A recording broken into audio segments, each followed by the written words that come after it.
We're on Shevuot Perichet Mishnah Aleph, first Mishnah, in the 8th chapter of Masechet Shevuot. Masechet Shevuot, this one talks about Shevuot Shomrim, this parak, this chapter. Chapter 8 talks about Shevuot Shomrim.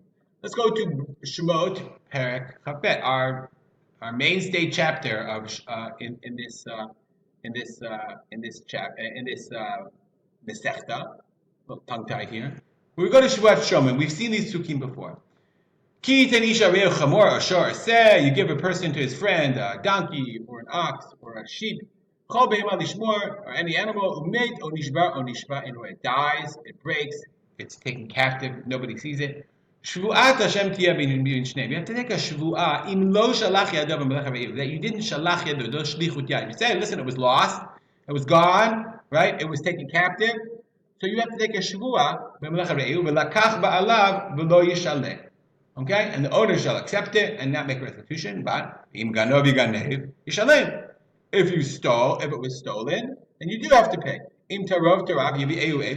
But we see here, this is a certain type of shmirah, and if there's a certain type of loss, you take a shvu'ah, and you don't pay. If it was stolen, you do pay. Yeah, all kinds of. So we're not going to go. These are the halachot of Shomrim, which we're going to see in our Mishnah. And for some of these things, we see that even if you're exempt, you have to take a shvuah, which we'll talk about. So the Mishnah says the first Mishnah is an introductory Mishnah about the Arba Shomrim. We've seen this Mishnah a number of times in Shas. The last time we saw it was in Bava Metzia. This exact Mishnah, Perek Zayin Mishnah Chet, but it's always good to review the four Shomrim. Arba Shomrim, and there's four types of Shomrim. Shomer Chinam, the unpaid watchman. Can you watch my watch? Hashoel, can I borrow your watch? No say sachar, I will pay you to watch my watch.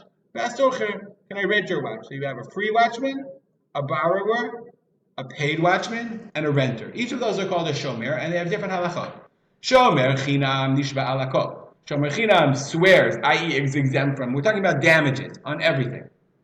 So he has to swear nishba shelo pasha. He wasn't negligent. So if I say to you, "Can you watch my watch?" I say, "Sure, I'll watch your watch," and I put it on the shelf. It's fine. Not negligent. Somebody comes and steals it, stolen. As long as I wasn't negligent, they didn't leave the door unlocked, etc. I'm okay. Shoel pays everything. What are we talking about?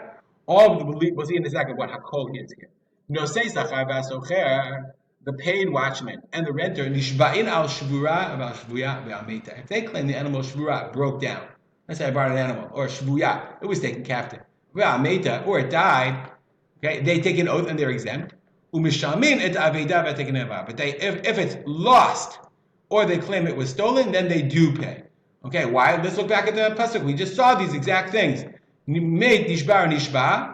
Then they're patur. This is what the Mishnah exactly took from the psukim. But if it's ganobi ganov, then if it's stolen or lost, then he has to pay. So now I made you a chart just to see this in full. Okay, so we're going to leave Shia out of this. Okay, and there's also another category called Meta Mach Malacha that we're also going to leave out. Meta Mach Malacha is if I borrow the animal to use and it dies while I'm using it. Meta Mach Malacha is exempt even for a shoel, but we're leaving that aside. So we have two categories. We have Gneva V'Aveda.